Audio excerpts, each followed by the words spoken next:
Hi, Gene Burnett from GeneBurnett.com. Hey, I thought I would drop a little posture tip, practice tip on you here. You probably, if you've watched any of my Tai Chi videos, you might have seen my recent video that I called the 4 H's of posture. I'll post a link below here. Really important, simple, basic posture guideline that you can use to keep your health and vitality going no matter what you're doing, including just being a person. If you're studying Qigong or Tai Chi or martial arts or athletics or sports, or just are a physical person who walks or hikes or whatever, you could, this would help.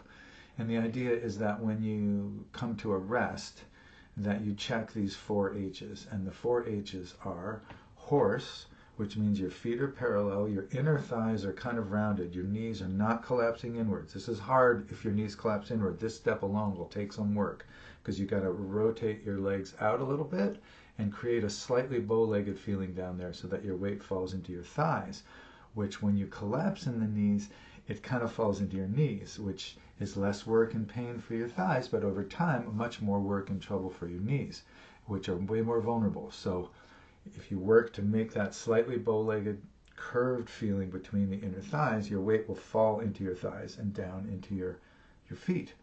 And then the next H is the hips, and you want to feel like a crease in the front of your hips, like you're being pushed back into your hips, like that.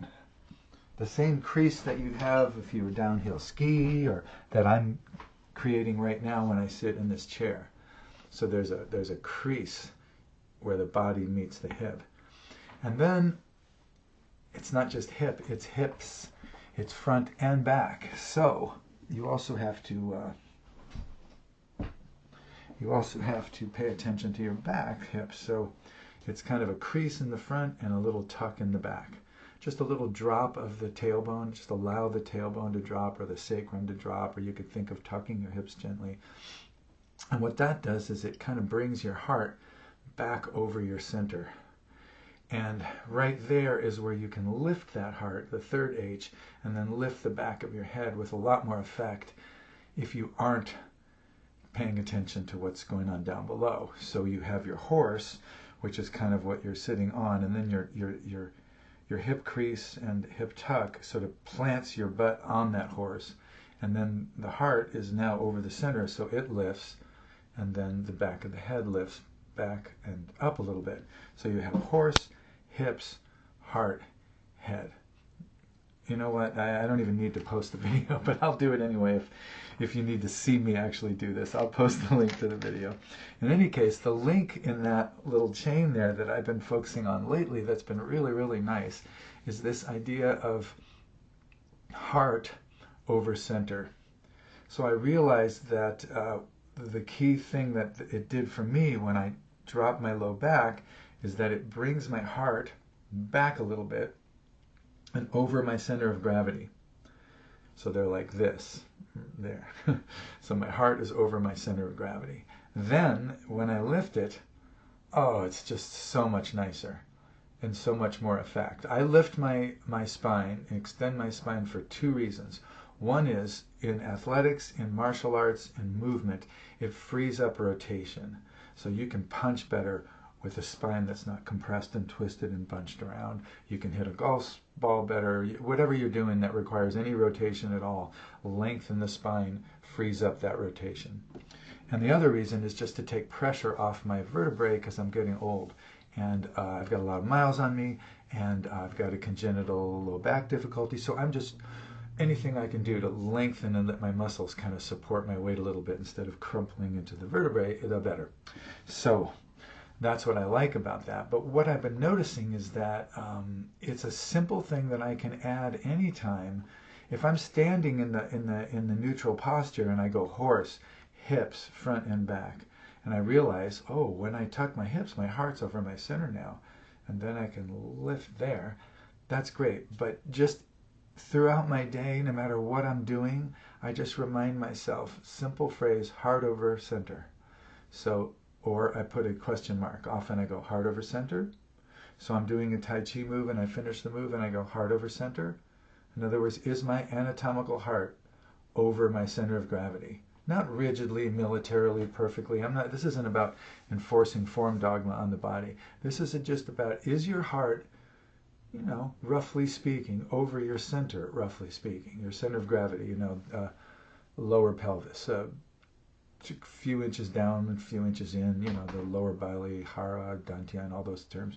Lower, you can feel it. It's where your balance is centered down there. You want your heart, or I want my heart over that.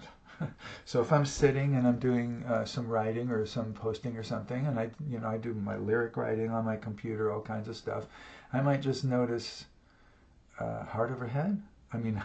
Heart over center. So I go there. Yeah, that's better. I'm not trying to do yoga while I type and write. It's impossible for me. So I do stand up frequently. I do lots of stretches and little mini workouts so that I don't sit for too long. Anytime it even occurs to me that I might be sitting too long, push this chair back and do some squats or some punches, or I check my posture or whatever.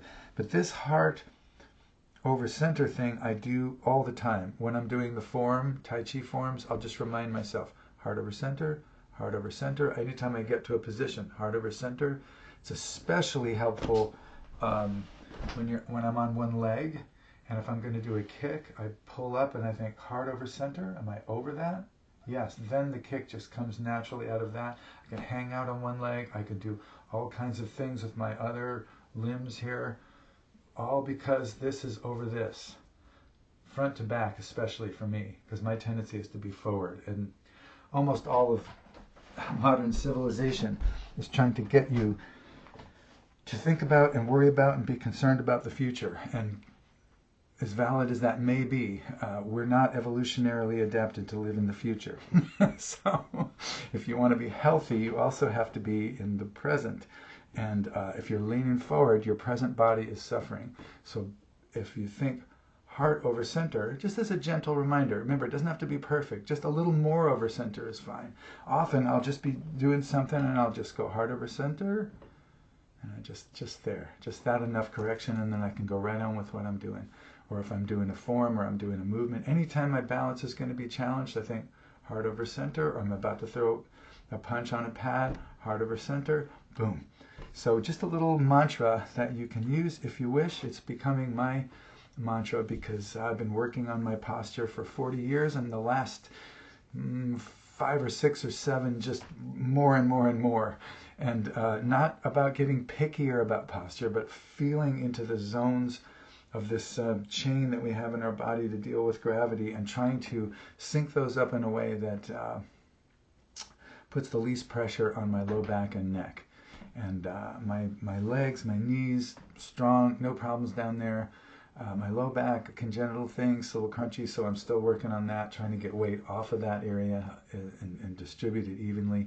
And this heart over center thing has been just kind of not exactly the cherry on the sundae. I think the head is the cherry on the sundae, but I'm kind of building from the ground up, as I've done many times over the years. And each time I do this, I have a wave of posture work that comes into my practice, and each time I do it, I feel like I'm getting closer to a habitual, pretty good posture as far as dealing with gravity and stuff, and neutral and ready to respond to whatever comes next.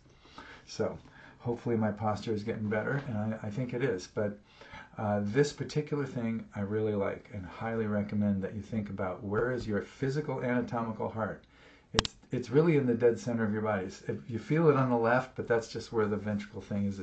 It's really pretty much center, and it's also central this way, and it's central this way. It's just right in the middle. So think of that part of your body over this part, the lower belly. These two things. Don't stick one out and the other back. Even if you have to lean forward, still keep the bottom of your heart and the top of your center kind of in a line. So if I'm leaning forward, I don't want to collapse like this. I want to keep that there. Now, I'm not talking about fighting. I'm not talking about emergency situations. I'm talking about just daily life, just as you generally approach gravity, so that gravity doesn't break you. It goes down your spine. Heart over center. Good stuff. So take care. If you like this kind of thing, like and subscribe. I post Tai Chi videos periodically, little tips that I'm trying to share just to be helpful if I can. There's no ads here. This isn't a commerce venture here. I have a donation links under my videos, but it's not why I do this. I'm just trying to be helpful and share some things that work for me in case they might work for other people. What a concept. And I post a lot of music videos. I do an open mic set every Sunday, and I post a lot of music from my songwriting life, and so that's also part of the channel. So if you're only here for the Tai Chi, I'm so sorry. If you're only here for the music, less sorry, because there's fewer Tai Chi videos than music. Anyway, take good care, and we'll see you down the line.